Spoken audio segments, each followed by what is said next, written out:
नमस्ते, मैं सुलता महाराणा आप सबका स्वागत करती हूँ मेरे YouTube channel SM education the educational platform पर। आज मैं भाषा विज्ञान और हिंदी भाषा MST 7 के भाषा संप्रेषण को आपके सामने प्रस्तुत कर रही हूँ। तो चलते हैं भाषा और भाषा संप्रेषण के परिचय पर। भाषा मानव जीवन की सर्वश्रेष्ठ उपलब्धि है। मानव सभ्यता को विकसित एवं गतिशील बनाने के लिए संप्रेषण की आवश्यकता के रूप में उच्चरित ध्वनि की एक खास व्यवस्था भाषा कहलाती है।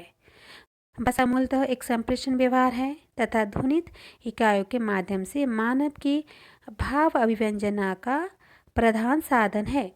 संप्रेषण भाषा व्यवहार से संबंधित एक ऐसा कार्य है जो भाषा के विविध संदर्भों एवं प्रयोगों को दर्शाता है। अतः संप्रेषण केवल वक्ता और श्रोता के बीच विचारों का आदान प्रदान ही नहीं करता है, बल्कि आधुनिक युग में यह विज्ञान एवं तकनीक के माध्यम से एक ही साथ संपूर्ण विश्व को संबोधित करने की क्षमता रखता है। बहरहाल संप्रेषण भाषा का अंतिम लक्ष्य न होकर भी महत्वपूर्ण साध्य अवश्य है, जिसका विवरण इस अध्याय में दिया गया है। तो जानते हैं संप्रेषण क्या है। संप्रेषण भाव अभिव्यक्ति का ज्ञापन कराना है, अर्थात संदेश भेजने एवं ग्रहण करने की सार्थक क्रिया ही संप्रेषण है। मनुष्य अपने विचारों को प्रेषित करने के लिए भाषा एवं भाषेतर दोनों ही प्रकार के उपादानों का प्रयोग करता है। भाषा मानव के अमृत विचारों की अभिव्यक्ति का सर्वोत्तम साधन है, जो संप्रेषण व्यवहार में सर्वाधिक समर्थ उपादान है। इसके साथ ही आंगिक चेष्टाओं के माध्यम से भी व्यक्ति अपने संदेश को अन्य व्यक्ति के पास प्रेषित करता है, किंतु मानव जीवन की जटिल से जटिल अभिव्यक्ति अर्थात ज्ञान विज्ञान, अर्थव्यवस्था, राजनीति, शासन व्यवस्था, सामाजिक कार्य, व्यापार आदि की अभिव्यक्ति भाषा के वाचिक एवं लिखित रूप से ही संभव है। अतः संप्रेषण का तात्पर्य केवल विचारों का आदान प्रदान ही नहीं होता है, बल्कि संप्रेषण द्वारा अनेक प्रकार के गूढ़ एवं अमृत सिद्धांतों का अर्थ ज्ञापन भी होता है। संप्रेषण के कई प्रकार हो सकते हैं: व्यक्ति और व्यक्ति के बीच, व्यक्ति और समाज के बीच, समाज और समाज आदि। आधुनिक वैज्ञानिक विकास के दौर में रेडियो, टीवी, अखबार आदि संचार संप्रेषण के बृहद जानते हैं। संप्रेषण का स्वरूप। संप्रेषण भाषा का नितांत आंतरिक पक्ष है। भाषा के माध्यम से मनुष्य अपनी सामाजिक आवश्यकता की पूर्ति करता है तथा अपनी आत्म अभिव्यक्ति को लिखित या वाचिक रूप में भाषा के माध्यम से प्रकट कर समाज को संप्रेषित करता है। अतः भाषा के अध्ययन एवं विश्लेषण के संदर्भ में संप्रेषण के अध्ययन से उसके विविध पक्षों की जानकारी मिलती है। संप्रेषण द्वारा भाषा के सामाजिक स्तर भेद अवगत हुआ जा सकता है। आंगिक चेष्टाओं द्वारा संप्रेषणीयता का अर्थ पूरी तरह से स्पष्ट नहीं हो पाता है, लेकिन बोलते समय ये आंगिक क्रियाएं अभिव्यक्ति को मजबूती प्रदान अवश्य करती है। अतः संप्रेषण का सबसे सशक्त माध्यम भाषा है तथा इस भाषिक संप्रेषण के भी कई पक्ष हैं, जो सामाजिक सांस्कृतिक कार्यों से संबंधित है। अर्थात भाषा को प्रयुक्ति संबंधी विशेषताएं जैसे कार्यालय, विज्ञापन, प्रशासनिक कार्य आदि के संदर्भ में भाषा का किसी खास अर्थ के सापेक्ष प्रयोग संप्रेषण में भाषा के विविध प्रयोजनों को दर्शाती है। संप्रेषण व्यवहार में एक पूरी व्यवस्था कार्य करती है। वक्ता, श्रोता, माध्यम तथा संदेश के होने पर ही संप्रेषण पूर्ण होता है, किंतु संप्रेषण का एक भौतिक पक्ष भी है, जिसमें माध्यम की विविधता के कारण संप्रेषण के स्वरूप में विस्तार हुआ है। आदिकाल में व्यक्ति के बीच संप्रेषण का उपयोग होता था, परंतु आधुनिक युग में व्यावसायिक प्रयोजन ने संप्रेषण को संचार के व्यापक पटल पर उपस्थित कर इसे सामूहिक एवं वैश्विक रूप प्रदान किया है, जैसे टेलीफोन, अखबार, रेडियो, इंटरनेट, टीवी इत्यादि। समाज में भाषा का प्रयोग संप्रेषण के रूप में ही होता आया है। भले ही संप्रेषण के प्रयोजन अलग अलग रहे हो, सम्राट अशोक अपने शिलालेखों के माध्यम से जनता को संप्रेषित करते थे, तो कई राजाओं ने ताम्रपत्र एवं मुनादी के माध्यम से किसी विशेष अवसर पर विशेष सूचना देने का कार्य किया। वस्तुतः संप्रेषण के विश्वग्राम वाले कंसेप्ट में अनेक स्वरूप हो गए हैं, फिर भी इसका मूल उद्देश्य संदेश को पहुंचाना ही रहा है। भाषा के अनुवाद का जब सवाल खड़ा होता है तो संप्रेषण को ही ध्यान में रखकर उसे अनुदित किया जाता है। संप्रेषण साधना देखते हैं। किसी अभिप्रायपूर्ण संदेश की सिद्धि तभी संभव होगी जबकि उसके उद्देश्य अर्थ का संप्रेषण पूर्ण होगा। संप्रेषण एक प्रयोजनिक भाषिक संदेश का प्रसारण है, जिसकी प्रेषणीयता एक क्रमिक प्रक्रिया के द्वारा गुजरती है तथा श्रोता में प्रतिक्रिया उत्पन्न करती है। सफल संप्रेषण के लिए अनिवार्य शर्त निम्नलिखित है: भाष्य दक्षता, वक्ता, श्रोता, संदेश और माध्यम, संदर्भ, प्रयोजन एवं रुचि। तो देखते हैं भाष्य दक्षता क्या है। भाष्य दक्षता से तात्पर्य यह है कि संदेश प्रसारित करने वाला एवं ग्रहण करने वाला दोनों ही पक्षों को प्रसारित भाषा का ज्ञान होना चाहिए। यह ज्ञान यदि केवल काम चलाऊ है तो महज कुछ संदेश ही संप्रेषण को प्राप्त हो सकेंगे। गूढ़ एवं जटिल संरचनात्मक अभिव्यक्ति को श्रोता तभी समझ सकेगा जब वो भाषा में कुशल या दक्ष होगा। वक्ता, श्रोता, संदेश और माध्यम। किसी भी विचार का आदान प्रदान बिना वक्ता, श्रोता और माध्यम से संभव नहीं है। यदि व्यक्ति स्वयं चिंतन करता है तो उच्चारण की आवश्यकता नहीं होगी और इसे एकालाप बड़बड़ाना कहेंगे। वहीं इन उपयुक्त उपादानों की उपस्थिति से संप्रेषण की सिद्धि होती है। तीसरा है संदर्भ, प्रयोजन और रुचि। संप्रेषणीयता के लिए संदर्भ का होना अत्यंत जरूरी है। बिना किसी संदर्भ के व्यक्ति अगर संदेश देता भी है तो वह अनावश्यक प्रलाप के सिवा कुछ नहीं होगा। साथ ही प्रयोजन एवं रुचि वक्ता और श्रोता के बीच गंभीरता लाती है और संदेश की प्रतिक्रिया भी होती है। अतः भाषा की संप्रेषण साधन एक प्रक्रम है जो साधारणतः अभिभाषण के दौरान सुचारू रूप से चलती रही है। संप्रेषण का तकनीकी पक्ष क्या है? भौतिक संप्रेषण व्यवहार में प्रतीक वह माध्यम है जो अमूर्त भावों अथवा विचारों को एक खास कोड के द्वारा छवि, चित्र या दृश्य के रूप में मानस पटल पर उपस्थित करता है। यह एक संपूर्ण मनोवैज्ञानिक प्रक्रिया है जिसमें मस्तिष्क ध्वनि प्रतीकों की व्यवस्था इकाई को एक विशिष्ट स्वरूप प्रदान करता है जिससे हम उच्चरित कथ्य को समझ पाते हैं। अतः भाषा एक कोड व्यवस्था है जिससे अर्थ का संप्रेषण कोड खुलने पर ही पता चलता है। इस कोड व्यवस्था की संरचनात्मक जानकारी होनी आवश्यक है। भाषा ज्ञान, भाषा की कुशल अभिव्यक्ति, संदेश का अर्थपूर्ण प्रसारण एवं चैनल की व्यवधान रहित उपस्थिति भाषा संप्रेषण के तकनीकी पक्ष हैं। भाषा की संचार व्यवस्था में ध्वनि, पद, वाक्य की एक व्याकरणिक व्यवस्था होती है जो संदेश को मूर्त रूप प्रदान करती है। इसमें यदि परिवर्तन किया जाएगा तो अवश्य ही उसके अर्थ में अंतर हो जाएगा। अतः संदेश का सही अर्थ में संप्रेषण तभी संभव है जब भाषा व्याकरणिक दोष से मुक्त हो। इसके साथ ही कभी कभी व्यक्तिगत दोष अर्थात वाचन की अमूर्तता या वागेंद्रिय दोष संदेश संप्रेषण में दोष उत्पन्न कर देते हैं। माध्यम के रूप में सामान्य प्रयुक्त माध्यम वायु है जो ध्वनि को श्रोता तक पहुंचाती है। यदि वक्ता और श्रोता के बीच आवश्यकता से अधिक दूरी होगी तो अवश्य ही संप्रेषण में बाधा उत्पन्न होगी। साथ ही जब भीड़भाड़ अथवा शोरगुल भरे वातावरण के माध्यम में व्यवधान उत्पन्न होगा, संप्रेषणीयता के अन्य माध्यमों में संचार सुविधा के रूप में टेलीफोन, रेडियो, टीवी आदि में भी टेक्निकल खराबी हो सकती है।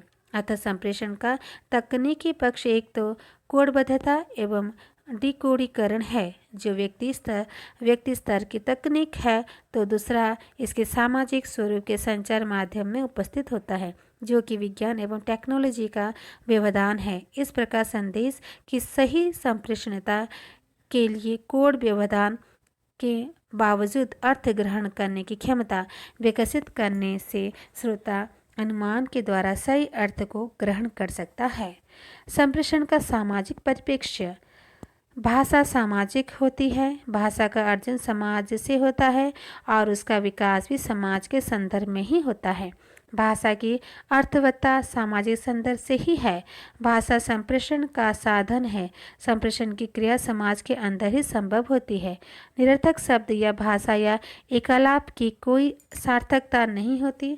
संप्रेषणीयता भाषा की अनिवार्य शर्त है। समाज भाषा विज्ञान संप्रेषण को महत्व देते हुए भाषिक संप्रेषण के आधार पर समाज के अंतर्गत होने वाले परिवर्तन एवं सांस्कृतिक विविधता का अध्ययन विश्लेषण करता है। प्रत्येक समाज की अपनी अलग भाषा होती है, अतः प्रत्येक भाषिक समाज की अपनी अलग कोड संरचना होती है। संप्रेषण के साधन में समाज के अंतर्गत अनेक स्तर भेद दिखाई पड़ते हैं। लिखित एवं वाचिक भाषिक संप्रेषण से किसी समाज में उपस्थित भाषा के विविध प्रयोजन का पता चलता है। साथ ही एक ही समाज में अंतर्गत भाषा के कई रूप नजर आते हैं जो अपनी प्रेषणीयता की दृष्टि से उच्च एवं निम्न कोड का निर्धारण करते हैं। लिखित भाषा के रूप में इतिहास, दर्शन, विज्ञान आदि गूढ़ विषयों के साथ साथ समाज की सांस्कृतिक परंपरा को संप्रेषित करती है। वहीं वाचिक भाषा विचार विनिमय भाषा आदि के संदर्भ में प्रयुक्त होती है। भाषा के इन दोनों सामाजिक संदर्भों में एक खास व्याकरणिक व्यवस्था होती है जो अर्थ संप्रेषण करती है। भले ही वाचिक या उच्चरित भाषा में विचलन की प्रक्रिया तीव्र होती है, लेकिन दोनों ही रूपों में तब तक संप्रेषण संभव नहीं है जब तक कि उनकी अपनी सुनिश्चित प्रणाली न हो। इसी प्रकार कहा जाता है कि समृद्ध भाषा में ही यह व्याकरणिक व्यवस्था होती है, जबकि यह सत्य नहीं है। उदाहरण स्वरूप छोटे से छोटे समूह में भी बोली जाने वाली भाषा में भी एक व्यवस्था होती है एवं आदिवासियों व जनजातियों की बोलियों में भी प्रत्येक भाषा की भांति शब्द और वाक्य स्तर व्यवस्था होती है। यहाँ तक कि कृत्रिम भाषा एस्पेरेतो में भी या फिर व्यावसायिक एवं कुट भाषा में भी एक खास व्यवस्था होती है। कहने का मतलब है कि भाषा शिक्षण एवं भाषा व्यवहार के लिए भाषा में व्यवस्था का होना अनिवार्य शर्त है, तब भी समाज में भाषा स्वीकृत या व्यवहृत होती है। संप्रेषण के बढ़ते चरण। समाज के विकास के साथ साथ संप्रेषण के स्वरूप में भी विस्तार होता गया और संप्रेषण व्यक्ति स्तर से समाज स्तर तक और समाज स्तर से संपूर्ण विषय को संबोधित करने में सक्षम हो गया।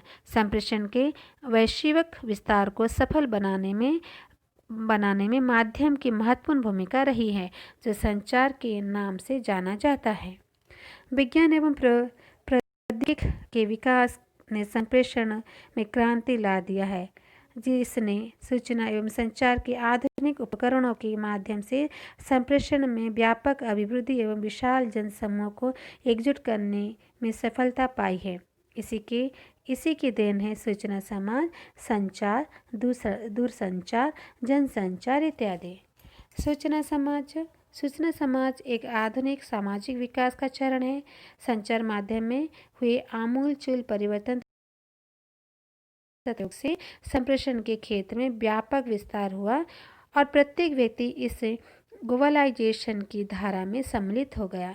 आज किसी घटना विशेष की सूचना का दूरी से कोई प्रभाव नहीं पड़ता है, चाहे अमेरिका की कोई घटना या संबोधन हो, या फिर स्विट्ज़रलैंड में कोई बैठक हो रही हो, उसका संपूर्ण क्रियाकलाप हम घर बैठे टीवी पर या इंटरनेट पर देख सकते हैं। आधुनिक वैज्ञानिक युग में सूचना एवं प्रौद्योगिकी के विकास ने विश्वग्राम की अवधारणा को सार्थक किया है। इस क्रांति विकास में जहां एक और विश्व संबोधन का मार्ग प्रशस्त किया है, वहां दूसरी ओर ज्ञान, विज्ञान, फैशन, दर्शन, राजनीति, आर्थिक, सामाजिक आदि सभी प्रकार की जानकारी को व्यक्ति के लिए सुलभ बना दिया है। चाहे कृषि के क्षेत्र में जानकारी प्राप्त करनी हो या स्वास्थ्य संबंधी, सभी का प्रसारण आसानी से उपलब्ध हो गया है। इस सुविधा ने समाज के प्रत्येक क्षेत्र में व्यक्ति को एक दूसरे से संबोधित किया है। सूचना समाज की इस नई व्यवस्था में प्रत्येक भाषा समाज अपने से अलग समाज तथा संस्कृति के संपर्क में आती है और संप्रेषण के लिए आवश्यक कोड की जानकारी प्राप्त कराना चाहती है। अतः सूचना समाज ने न केवल ज्ञान बुद्धि में सहायता प्रदान किया है, बल्कि पूरे विश्व की भाषिक व्यवस्था को प्रभावित किया है, जिससे बहुभाषिक समाज का जन्म हो रहा है और संप्रेषणीयता के अनिवार्य साधन के रूप में शिक्षण अधिगम की प्रक्रिया भी व्यापक रूप में विस्तार प्राप्त कर रही है। संचार क्या है? संचार का तात्पर्य बहन करना या संदेश देना अथवा विचारों के सशक्त माध्यम के रूप में संचार की उपयोगिता संदेश के सचरण के महत्वपूर्ण कारक के रूप में है। किसी भी संदेश को प्रसारित करने के अनिवार्य तत्व चैनल के रूप में रेडियो, टेलीविज़न, टीवी, अखबार आदि ने जिस क्रांतिकारी सूचना संप्रेषण को अभिवृद्धि की है, उससे संचार की महत्ता का पता चलता है। संचार को एक प्रकार से संप्रेषण कहा जा सकता है। इस संचार का लक्ष्य भी संप्रेषण ही है। संचार वह माध्यम है जिससे संगठित क्रिया द्वारा तथ्यों, सूचनाओं, विचारों, विकल्पों एवं निर्णयों का दो या अधिक व्यक्तियों के मध्य अथवा व्यावसायिक उपक्रमों के मध्य आदान प्रदान होता है। संदेशों का आदान प्रदान लिखित, मौखिक अथवा सांकेतिक हो सकता है। बातचीत, विज्ञापन, रेडियो, टेलीविज़न, समाचार पत्र, ईमेल आदि कुछ भी माध्यम हो सकता है। फिर देखते हैं दूरसंचार, टेलीकम्युनिकेशन। मनुष्य के विचारों की अभिव्यक्ति मौखिक रूप से सीमित दूरी तक ही पहुंच पाती थी, लेकिन विज्ञान एवं प्रौद्योगिकी ने इसका विस्तार दुनिया के तक कर दिया है। अब प्रयोक्ता अपनी बात को एक साथ पूरे संसार के लोगों तक पहुंचा सकता है तथा भारत से अमेरिका में रहे अपने दोस्त अथवा संबंधी से बातचीत कर सकता है। दूरसंचार माध्यम में लिखित संप्रेषण को भी विस्तार प्राप्त हुआ है। MMS, SM, ईमेल आदि माध्यमों से लिखित संप्रेषण का भी व्यापक प्रसार हुआ है। किसी भी संदेश के सचरण की तीव्रता एवं उसकी व्यापकता माध्यम पर निर्भर करती है। वायु के माध्यम में मुख से उच्चारित ध्वनि को विश्व के कोने कोने तक पहुंचाने के लिए चैनल की महत्वपूर्ण भूमिका होती है। दूरसंचार एक प्रकार के चैनल का कार्य करता है, जिसके साधन रेडियो, टेलीफोन, इंटरनेट, अखबार आदि हैं। जनसंचार संप्रेषण जब व्यक्तिगत स्तर से विस्तृत होकर सामाजिक स्तर तक पहुंच जाता है, तब उसे जनसंचार कहते हैं। यह जनसंचार संबोधन का एक ऐसा व्यापक स्वरूप है जिसमें समाज को एक साथ संबोधित किया जाता है। प्राचीन काल में भी जनसंचार के लिए शिलालेख, भोजपत्र लेख, ताम्रपत्र लेख आदि की व्यवस्था होती थी, परंतु ये सब एक सीमित समाज को ही संबोधित कर पाती थी। जनसंचार एक अति विकसित आधुनिक संप्रेषण व्यवस्था है जिसमें संचार माध्यम की सुविधाजनक बोधगम्यता ने संपूर्ण मानव समाज को एक साथ लाकर खड़ा कर दिया है। जनसंचार दूरसंचार का ही विकसित एवं व्यापक स्वरूप है। इस प्रकार का संप्रेषण लिखित एवं मौखिक दोनों ही है। टेलीविज़न, अखबार, रेडियो, इंटरनेट, रिपोर्टाज आदि साधनों में जन सामान्य तक प्रत्येक जानकारी को सुलभ करने का कार्य किया है।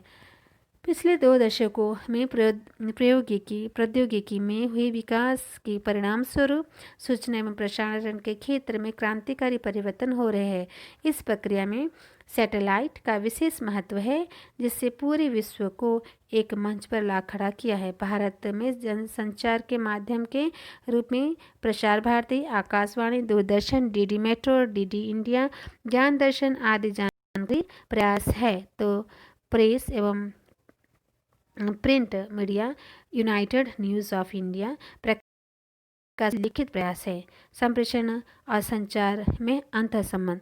संप्रेषण एक क्रिया व्यवहार है जो मनुष्य के बीच विचारों का आदान प्रदान है। ध्वनिक इकाई की व्यवस्था प्रणाली के माध्यम से कोड द्वारा भावों का अर्थ ज्ञापन ही संप्रेषण का अर्थात किसी भी समाज में भाषा प्रयोक्ता के भाषण का लक्ष्य अपने विचारों का संप्रेषण ही होता है। संप्रेषण 2 प्रकार के हो सकते हैं, मौखिक और लिखित। इस संप्रेषण व्यवस्था में सही अर्थ ज्ञापन हेतु कुछ अनिवार्य शर्त आवश्यक है: वक्ता, श्रोता, माध्यम एवं संदेश। इनमें से किसी की भी अपूर्णता संप्रेषण में अवरोध उत्पन्न कर सकती है। संचार एक आधुनिक विकसित माध्यम है। संप्रेषण एवं संचार को अंग्रेजी में कम्युनिकेशन कहा जाता है। संचार एक प्रकार से संप्रेषण है, किंतु इनमें कुछ तात्विक अंतर भी आ जाते हैं। संप्रेषण की क्रिया में जहाँ पूर्ण अर्थ का घोतन होता है, वहीं संचार अपने चैनल के महत्ता से अर्थ का घोतन करता है। वस्तुतः संचार के अंतर्गत आने वाले उपादान दूरसंचार, जनसंचार आदि संप्रेषण के ही विस्तृत स्वरूप है। भाषा शिक्षण में संप्रेषण का उपागम। भाषा के संप्रेषण परक पक्ष को विकास देने वाले भाषाविदों ने क्रिस्टोफर कैंडलिन और हेनरी विडोशन ने ब्रिटेन के प्रकार्यात्मक भाषाविदों फर्थ और हेलिडे के चिंतन के कुछ बिंदुओं के आधार पर यह विशाल भवन खड़ा किया। भाषा शिक्षण की इस विधि को संप्रेषणात्मक भाषा शिक्षण नाम दिया। भाषा अर्जन संप्रेषण के माध्यम से ही होता है। अन्य भाषा शिक्षण के संदर्भ में यह रुचि एवं कौशल की अभिवृद्धि करता है।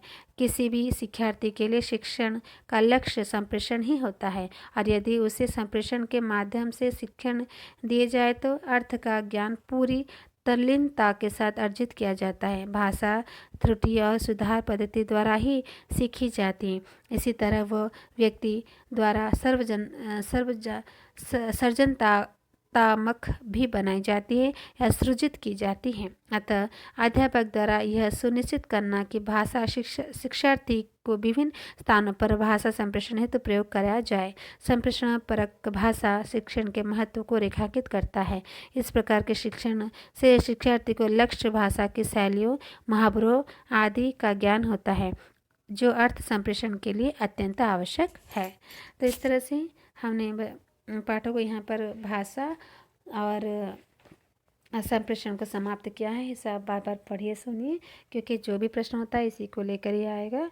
तो उसे पढ़िए और मेरे चैनल को सब्सक्राइब कीजिए, बेल आइकन को प्रेस कीजिए और वीडियो को लाइक, शेयर और कमेंट कीजिए। बस 100 तक हमारा सब्सक्राइब था, जो गोल था सितंबर में हो जाए, 87 में है। तो आप सब चाहेंगे तो ये हो पाएगा, तो आप उसे कर पाएंगे। आप अगर ये वीडियो आपके लाइक होता है या आपके काम में आता है तो एक सब्सक्राइब और एक लाइक तो बनता ही है। बस इतना ही कहती हूँ। धन्यवाद। नमस्ते।